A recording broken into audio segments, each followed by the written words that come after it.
Chapter 15. Very early in the morning, the chief priests, with the elders, the teachers of the law, and the whole Sanhedrin, reached a decision. They bound Jesus, led him away, and handed him over to Pilate. "Are you the king of the Jews?" asked Pilate. "Yes, it is as you say," Jesus replied. The chief priests accused him of many things. So again Pilate asked him, "Aren't you going to answer? See how many things they are accusing you of." But Jesus still made no reply, and Pilate was amazed. Now it was the custom at the feast to release a prisoner whom the people requested. A man called Barabbas was in prison with the insurrectionists who had committed murder in the uprising.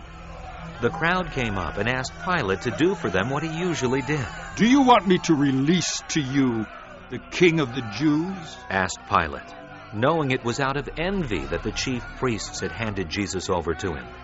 But the chief priests stirred up the crowd to have Pilate release Barabbas instead. "What shall I do then with the one you call the king of the Jews?" Pilate asked them. "Crucify him!" They shouted. "Why?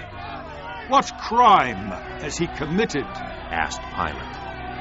But they shouted all the louder, "Crucify him!" Wanting to satisfy the crowd, Pilate released Barabbas to them. He had Jesus flogged and handed him over to be crucified. The soldiers led Jesus away into the palace, that is the Praetorium, and called together the whole company of soldiers. They put a purple robe on him, then twisted together a crown of thorns and set it on him. And they began to call out to him, "Hail, King of the Jews!"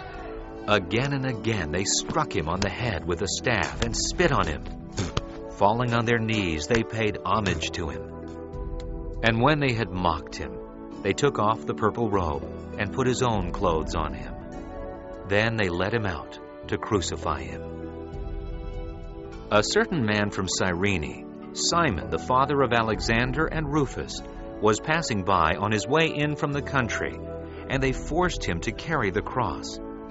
They brought Jesus to the place called Golgotha, which means the place of the skull. Then they offered him wine mixed with myrrh, but he did not take it. And they crucified him. Dividing up his clothes, they cast lots to see what each would get. It was the third hour when they crucified him. The written notice of the charge against him read, "The King of the Jews." They crucified 2 robbers with him, one on his right and one on his left. Those who passed by hurled insults at him, shaking their heads and saying, "So, you who are going to destroy the temple and build it in 3 days, come down from the cross and save yourself!" In the same way, the chief priests and the teachers of the law mocked him among themselves. "He saved others," they said, "but he can't save himself. Let this Christ, this King of Israel, come down now from the cross, that we may see and believe." Those crucified with him also heaped insults on him. At the 6th hour, darkness came over the whole land until the 9th hour. And at the 9th hour, Jesus cried out in a loud voice, "Eloi! Eloi! Lama sabachthani!" which means, my God, why have you forsaken me?" When some of those standing near heard this, they said, "Listen, he's calling Elijah." One man ran, filled a sponge with wine vinegar, put it on a stick, and offered it to Jesus to drink. "Now, leave him alone. Let's see if Elijah comes to take him down," he said. With a loud cry, Jesus breathed his last. The curtain of the temple was torn in 2 from top to bottom. And when the centurion, who stood there in front of Jesus, heard his cry and saw how he died, he said, "Surely this man was the Son of God." Some women were watching from a distance. Among them were Mary Magdalene, Mary the mother of James the younger and of Joses, and Salome.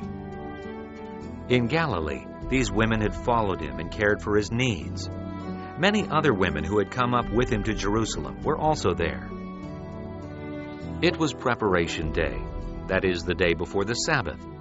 So as evening approached, Joseph of Arimathea, a prominent member of the council, who was himself waiting for the kingdom of God, went boldly to Pilate and asked for Jesus' body. Pilate was surprised to hear that he was already dead. Summoning the centurion, he asked him if Jesus had already died. When he learned from the centurion that it was so, he gave the body to Joseph. So Joseph bought some linen cloth, took down the body, wrapped it in the linen, and placed it in a tomb cut out of rock. Then he rolled a stone against the entrance of the tomb. Mary Magdalene and Mary the mother of Joseph saw where he was laid.